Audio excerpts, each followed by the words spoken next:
pote François. Donc Manouche, en tant qu'ancien trésorier du LOC, excusez-moi, bon, j'imagine que tu déplores comme tout le monde le départ de Poussin en Chine. C'est quand même loin. Chine. Pour aller le rechercher, si jamais on ne retrouve pas des copies de certaines factures, etc., ça va être compliqué. Très compliqué. Je pense qu'on a tous remarqué qu'il était bien mieux habillé qu'avant, qu'il avait pris une certaine surface sociale depuis qu'il avait intégré le poste de trésorier du LOC. Bon, tous ces éléments mis bout à bout, qu'est-ce que tu as envie de dire? J'ai envie de dire, premièrement, scandale. Est-ce que c'est une fuite? C'est un scandale. Deuxièmement, c'est une fuite et je remarque...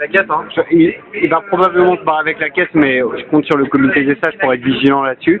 Et je remarque aussi que c'est pas le premier trésorier à se barrer en Chine. Il y a eu un précédent fâcheux avec Guillaume Mignot et ils vont former une espèce de guilde d'alliance des anciens trésoriers du LOC en Chine.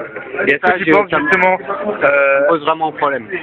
Est-ce que tu penses que le LOC est noyauté en fait par Hu Jintao? En fait, c'est un peu la question qu'on peut se poser. Est-ce que c'est une pompe d'aspiration d'argent occidental? Écoute, en fait, moi j'ai une capacité d'investigation qui est très faible et on a mis Julian Assange sur le boulot et il va nous sortir quelques... À bientôt sur Wikileaks. Sur Wikileaks, quoi. Ouais, exactement. Avec des dernières révélations, exactement, le Wikileaks.